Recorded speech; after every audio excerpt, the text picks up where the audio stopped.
Thank you for listening to Shy Sox Talk with your hosts, Chris and Matt, your weekly place for White Sox fan reactions. Kick back, relax, grab your favorite beverage, and enjoy the show. Hello, and thank you for listening to Shy Sox Talk again. My name is Chris. As always, I'm here with my co-host, Matt. How are you tonight? I'm doing great. We have a great guest who graciously gave us some of their time, so very, very happy and ready to kind of just hear some baseball. And our guest is Logan Porter of the Kansas City Royals system. Started the season in AA, finished in AAA. Thanks for joining us tonight, man. We really appreciate it. Yes, thanks for having me. So we would just, wanted to kind of pick your brain. Matt and I are kind of baseball enthusiasts, and our first one is, kind of what got you into baseball? Was it your dad? Was it just playing with your buddies? Yeah, that's a good question. So I grew up in small town Vermont where, baseball was kind of non-existent, I'd say, because it was so cold for so long. But I would say definitely my dad, growing up, we'd watch the Yankees play and whatnot. So I grew up a giant Yankees fan. I always loved baseball. But like I said, growing up in Vermont, it was so hard because the seasons were so short for baseball that I was actually more predominantly basketball dominant growing up, surprisingly. So yeah, but I loved, like I said, I loved watching baseball, and the Yankees loved it. So who's your favorite Yankee as a kid? Jorge Posada, hands down. I loved how he was just like, he looked gritty. He had the no batting, and to this day, whenever you see any of my bats, I have to wear batting gloves because I'm not as tough as him. But I use the all natural bats, and I load it with pine tar, literally just because of Jorge Posada. Every single one of my bats, and our clubbies hate it because he's like, man, he just ruined the jersey. I'm like, I'm just gonna get re-upped tomorrow. So, what was the first time you went to a game? I guess at Yankee Stadium. Oh, that's a good question. I went to the old Yankee Stadium. The game that I can remember going to, I don't remember what year, but it was a Yankees Red Sox game. Oh man, Tim Wakefield might have been pitching too. Now that I'm thinking about it, gosh, I don't remember. All I know is we were up in by the left field foul pole, and I remember it was crazy because there were so many fans, like Yankees, Red Sox, and there was like Yankees fans fighting Red Sox fans, and Yankees and Yankee fans fighting. I was like, what's happening? Like, we can barely even see the game, and we're so far away. You guys are fighting. So that's probably the first memory. I also, another memory from Yankee Stadium. I don't know why this always comes, but Alfonso Soriano broke the record for leadoff home runs. I was at that game when he broke that record. That's pretty sweet. Yeah, I was like, sick. I know, and I always remember that. I'm like, damn. And he was another guy. He had massive pine tar on his bat. He used like a log, I think, to hit like a 36-inch bat. But yeah, those were the first memories. That. Yeah, first memories I have of being at Yankee Stadium. That's pretty sweet. Yeah. Was that his 40-40 season? Probably. I think it was. I can't remember. I don't even remember what year that was. I think that was at old Yankee Stadium. But I've been to both. And it's crazy because every time I go to Yankee Stadium, I feel like I always watch the Red Sox play the Yankees. So I get some crazy games. Get a little rivalry action. Exactly. And I know you hinted at it, but so you grew up playing basketball. Are there any sports you grew up playing in high school or middle school where you were like, yeah, so growing up in Vermont, we played all sports. So in the fall, we play football, and then winter basketball, summer baseball. And then when we moved to Arizona, I didn't play football because it was way too damn hot. I was gonna make sure I'm not playing an outdoor sport with pads on. And then come to find out I'd become a catcher and use the pads. Anyways, long story. But yeah, so I played I played basketball my freshman year of high school. I was okay.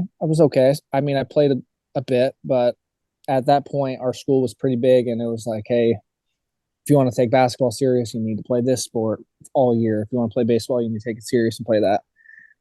So then I transitioned to playing baseball all my time into that. So. And then were you like in like travel leagues for baseball? Yep.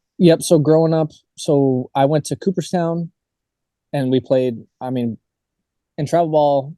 So I want to say I was like 10. 10 was like the first 10 or 11 was like the first time I played like travel baseball, and we did travel basketball as well. But yeah, growing up, travel baseball in Arizona all year. It's a good time. Did you ever? We're the town I grew up in, northwest suburbs of Chicago. It's called Crystal Lake. There used to be this. It was called the Cabo World Series. So there'd be travel teams from all over the country that would come, and like even like teams from like Japan, and everyone would like trade pins, and so there's like this huge thing that everyone went to. But it sounds like maybe you guys never went to that, but there's a million different travel teams. So we never went to Chicago. We went to Steamboat Springs, Colorado, which was a cool one, lots of pins. And then the other big one we went to was Cooperstown, which we were really good too. I think we finished 5th out of like 100 teams. We were I think out of like the 14 guys that we had on that team, I think all 14 went and played college baseball. So it was a damn good team. It was a damn good team. And I think out of the 14, I think 4 or 5 played pro ball. So there was some talent. Easy to fill out the lineup card for that, coach. Exactly. Yeah. It was a good time. Look, little Timmy, I know your mom paid a lot of money for you to be on this team, but there's just no shot. We got 4 future pros. Yeah, exactly. And I just kind of to piggyback off of that, when did you know you kind of had a shot at pro ball? That's a good question. I thought, going into college, so my senior year, I had a little bit of interest of getting drafted. I thank goodness I didn't take it then, because I would have not been ready. After my first year of college, to see like how college baseball was, it was kind of like an eye-opening thing. It was like, damn, like going into college, I was 6 foot, like 180 pounds tops, and I'm facing guys that are 24 and have families, and I'm like, Jesus, like I need to like work out and like actually take this serious. And then that summer, I started taking it serious, and then I got better, got stronger. And I was like, sophomore year, I was like, okay, I can, maybe I can do this. And then I went and played summer ball, and I was like, and in that summer ball, it was against like big time ACC, SEC players, and they just stomped me. And I was like, holy shit, like maybe I don't got this. So then I went back and I worked out, and then I figured like what were some things that I needed to work on to get to that level. And then unfortunately got hurt. But anyways, I'd say after my junior year was the year where I knew that I think I could do it. I really did. I was like, you know what? Like I don't want to say perfected what my craft, but I got significantly better at the things that I was really bad at, which made me compete with these, big time D1 guys. And I was like, okay, maybe I can do this. And then, that dream came true after my senior year. Got signed with the Royals. So. And was there like a moment, like a series or a tournament you were in, and you were like, you just I got this thing. I got this thing. Yeah, you're like, this is it. Well, after my first year of pro ball, I hit a double off of what's the guy's name? Lefty for the Dodgers. Man, Luis Urias. Luis Urias. Yeah, so he was doing a rehab stint, and I hit a double off him, and I think I hit it like 104 down the left field line. And I was like, I can do this. I was like, this guy, like, he's been in the big leagues. I was like, all right, I can do this. And then like that point forward, I was like, all right, like I never doubted myself. I was like, all right, I should be in this position I should be in this position, basically. So Sick. yeah, it was That's insane. Nothing like roping one, right? That's so it's fun. yeah. You know, it's funny. I have the video too, and I was like, damn. I'll go back and watch some of these films. And I'm like, that was really cool. Like just cool moments that I'll always remember. Did you give him the finger when you got to second? No, Like, God, hey, no. Guess what, buddy? Yeah. Yeah, no Take your World chance. Series and shove it. Yeah. No way, because I would know the next at bat I get plunked in the head. I was like, I'll pass it. So Just out of pure curiosity, if you put me or Matt at the dish, are we 1,000 at bats against any pitcher that's playing pro? You think we're getting on base once? 1,000 at bats? Yeah, you got to run into one. You got to run into one. So yes, you got to just swinging the exact same place the entire time. Yeah, and like- hopefully, he just throws one right there. yeah, one in 1,000. It's got to happen. It has to. I don't If know. it didn't, that'd be crazy. Yeah. I think the best bet is like the catcher gets bored or the third baseman gets bored of watching me like K, and I can just lay down a bunt. Yeah, there you go. Hopefully, Yeah. just like rip down the first Run like baseline. hell. Yeah. I would be way too afraid to stick my face that close to the plate. I would be way too afraid to lay a bunt down. They make technology now where you can protect yourself. Like last year I had like a full arm sleeve of Evo shields, and then I had like a face thing. I was like, man, I'm diving and I don't even care. I got this protection shit that'll help me. Indestructible. Body armor. Hopefully, yeah. It's like the So- Terminator out there. running the bags. Basically, yeah. So And as a catcher, you have a different view of the game than everybody else. What's something you look for, like pitch to pitch or batter to batter? Is there something you're watching for to, strategically? I think it's just confidence. Like if a pitcher, like if he's showing that he has the confidence, like sometimes you can like look somebody in the face and you can just tell like their tail is in between their legs, like they just look, I want to say scared, but like timid.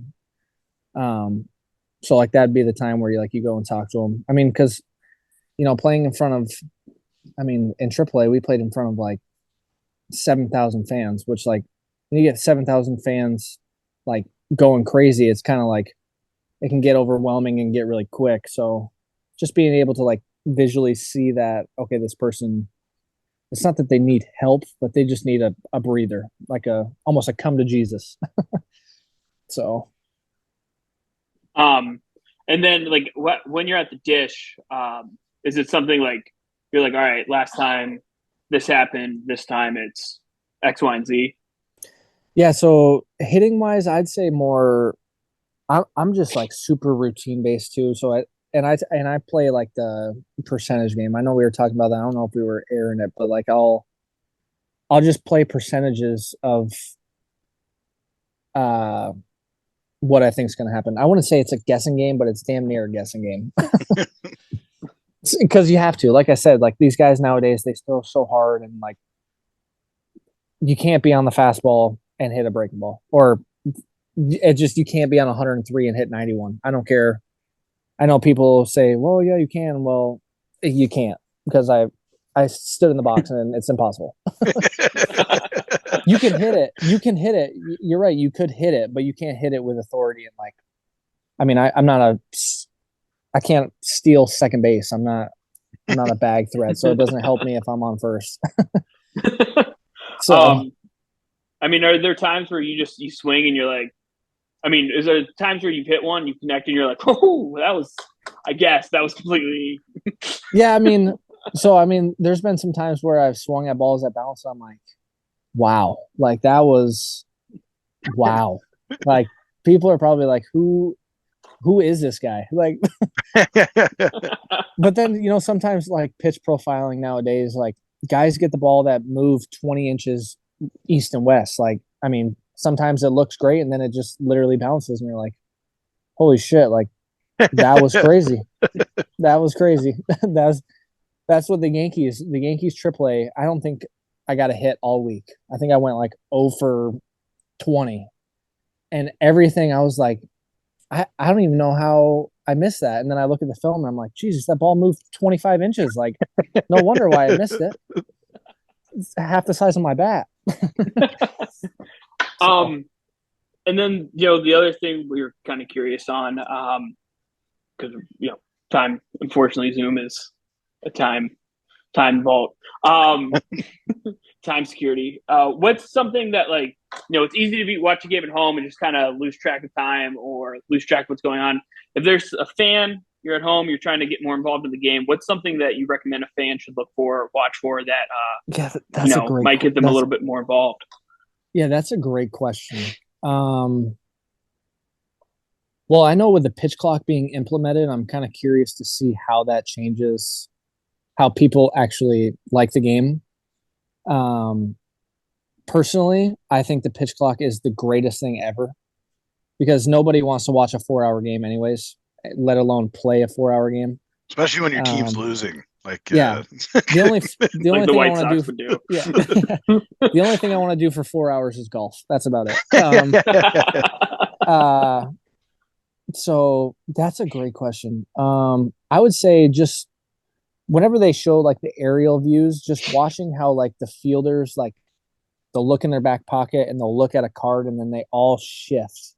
I think that's kind of an interesting, like to a normal person, they're probably like, what is this guy doing? He's pulling out like a phone in his pocket and they're all moving together. Like, but like to see that and like on the cars, they have sheets and they all have names and like the list, it says like, hey, this guy's like a pull shift guy, like a shift this way, that way.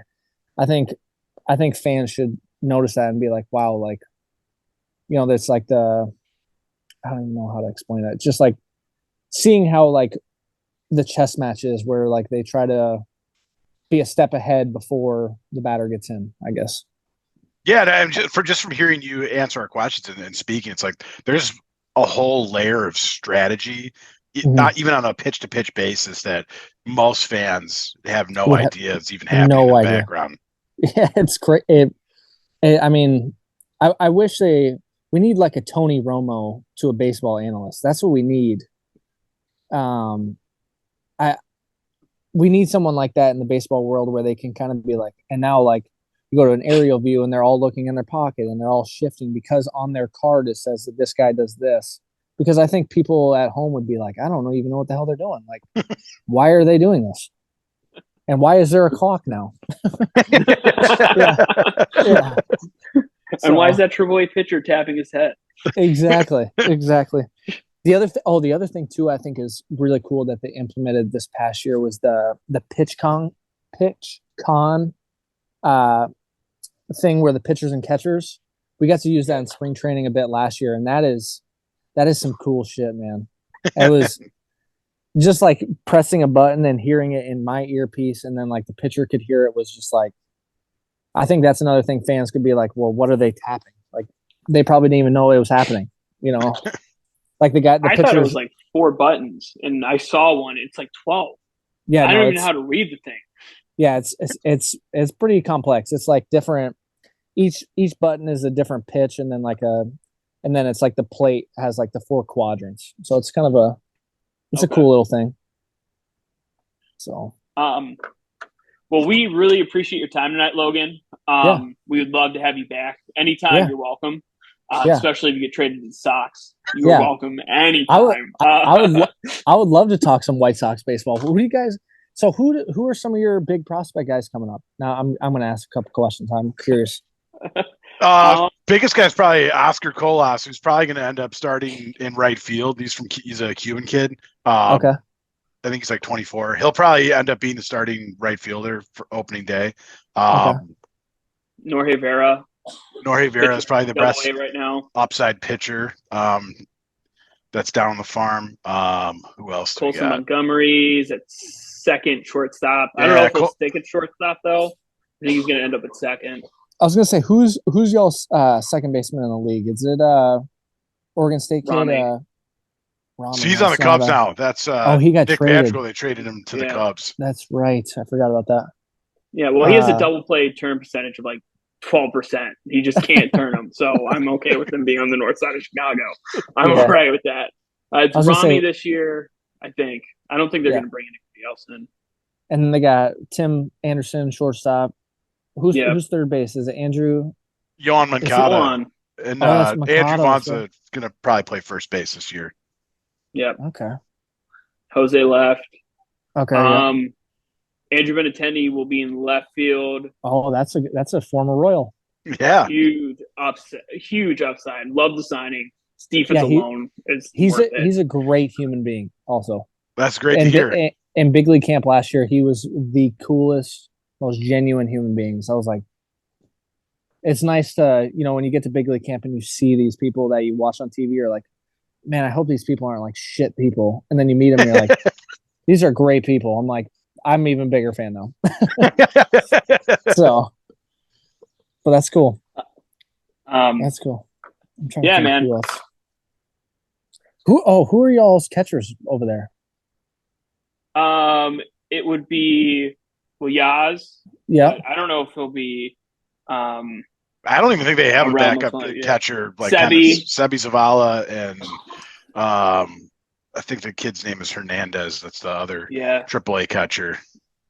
Well, that's why I said when the Maybe Rule not 5 Hernandez. draft came around and they were talking about catchers, like I was just starting to do my research on you. Like you actually fit the profile for what Rick Hahn is talking about. And I was like, oh my God. Could be you, Logan. It could be you before the season starts. It might, man. I mean, it's too cold in Chicago. I can't go there in the winter or early You're only spring. there for 81 games, man. yeah. True. Deep Yeah, dish. Yeah, There's a really good Asian fusion place called Saucy Porca. Big shout out to Saucy P. That's the best place on earth. it's awesome. Well, I appreciate you guys having me on. This is cool.